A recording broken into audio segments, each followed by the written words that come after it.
I wasn't actually planning to make this video, but then there are 5 valuable lessons from this student F1 visa interview experience that I think are worth sharing. She was previously denied, but this time her visa was approved on May 21, 2025. Her visa interview experience was surprisingly very easy.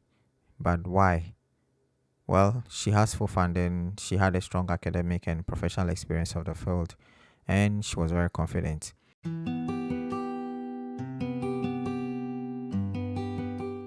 Now let's quickly look at what changed between the first and then the second visa interviews. In her first visa interview, she applied for a computer science program with no funding, and she listed her uncle as her sponsor. This time, she applied for a computer engineering program, which kind of is closely related, so no red flags there. Now, anytime you are going for the visa interview after a previous denial, one question that is worth taking care of is what has changed since your last visa interview. In her case, that was easy because she had full funding through a graduate assistantship. She also changed schools, so we prepared a clear logical explanation in case the visa officer asks her. That didn't actually come up, but a good preparation is always important. Now, the good thing is that her job as a software engineer remained unchanged, which is always helpful when you're going for the visa interview. After the first mock interview, I told her a second mock interview is not necessary for her because everything was actually on point.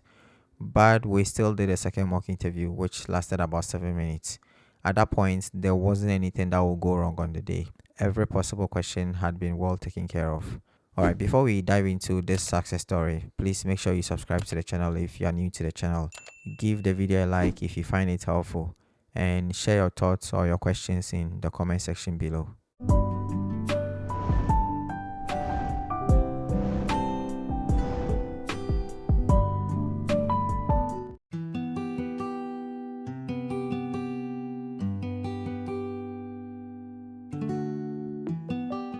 So as usual, the visa interview began with exchange of greetings between the visa officer and the student.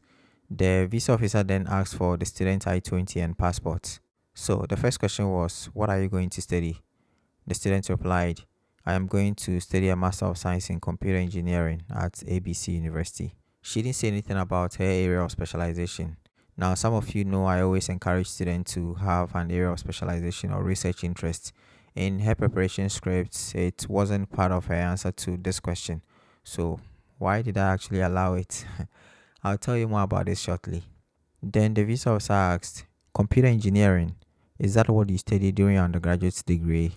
The student replied, Yes, I have a bachelor's degree in computer engineering from the University of Ghana. When your background aligns with what you are going to study, it helps a lot. You don't have to do too much to show why you need a master's degree in the same field. Of course, students with unrelated backgrounds are also approved, but it depends on whether they have funding and other factors as well. Then the visa officer said, Okay, tell me about your research. The student replied, As a graduate student, my research will focus on advancing intrusion detection and network defense. This will involve, then the visa officer interrupted her. In my visa interview course, there is a question about the area of specialization or research interest that I have labeled important. All students I coach are expected to have an answer to that question for review. Just think about it. Every field is very broad, so having an area of interest is always helpful. So, despite not having an area of specialization in answering the question, what are you going to study? She had an answer to the question about her area of specialization or research interest. In her preparation script, she said she will focus on cybersecurity and networking. But then in the actual interview, instead of cybersecurity and networking, she mentioned intrusion detection and network defense. That is actually similar, but intrusion detection and network defense I think sounds more technical and impressive. In her preparation transcripts, when she was answering the question why this program, she actually mentioned the program will equip me with advanced knowledge in network security, embedded systems, vulnerability assessment, and intrusion detection. So I guess, those two lingered in her mind. Then the visa officer asked, Who will be your supervisor and what is his area of research? The student mentioned the name and his research area. This question is one of the reasons why every student must go through the study abroad process themselves. Imagine if she had no knowledge about her research and the name of a professor in her department whose research aligned with hers. So at this point, the visa officer became silent for about a minute and he was typing. And then he said, Okay, ma'am, I'll be approving your visa. Now, when the visa officer was handing over her I-20 and the approval sheet to her, she was getting ready to walk away. Then the visa officer suddenly held onto her documents and said, "Wait, when is your program starting?" Then the student replied, 25th August. Then the visa officer said again, "Oh, then you have a lot of time to prepare. Congratulations." Then the student replied, "Thank you very much." A big congratulations to her. You can see that she did all the right things. She's smart and she can express herself. The visa officer didn't ask about her funding because it was on her I-20, and the deficit of $965 is not worth asking about. Depending on where you come from, funding makes a big difference. When she sent me a visa interview transcript, I told her she probably overprepared. And honestly, that's a good thing. When it comes to the visa interviews, over preparation is always better than taking chances. So that was good. Now, there are 5 key lessons from her visa interview experience.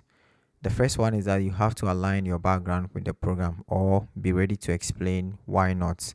So, if your academic or professional background is different from the program you are going to study, you have to prepare a clear and convincing explanation ahead of your visa interview. Otherwise, the visa officer may question your motivations and deny your visa. Having a relevant background makes you appear more genuine and credible as a student. The second thing is that you have to go through the study abroad process yourself. The experience you gain from doing it yourself can be a major factor in how confidently and accurately you answer questions during the visa interview. If you have been denied a visa before, especially if you had no funding, try to secure at least partial funding before applying again. Ideally, you need to get funding of more than 50% of your cost of attendance. This is particularly important for applicants from developing countries. Funding increases your credibility and significantly boosts your chances of being approved. If you have no funding at all, avoid presenting an uncle or a distant relative as your sponsor, especially if you don't work for them. Even if you do work for an uncle, their company must be large, legally established, and financially capable of sponsoring you. Visa officers are interested in why a distant relative would decide to sponsor your studies in the US, and you must be ready to provide a good answer. Finally, this student was denied a year ago because she had no funding. Instead of reapplying for the visa immediately, she took her time. She improved her profile and eventually received a $65,000 graduate assistantship. Her patience and preparation made all the difference. Sometimes waiting and doing the right thing is exactly what leads to success. I keep telling you guys, you have to be patient and try to do the right thing. If that is your dream, it will happen, but you have to be patient and don't mess up things. Don't continue to make the same mistakes over and over.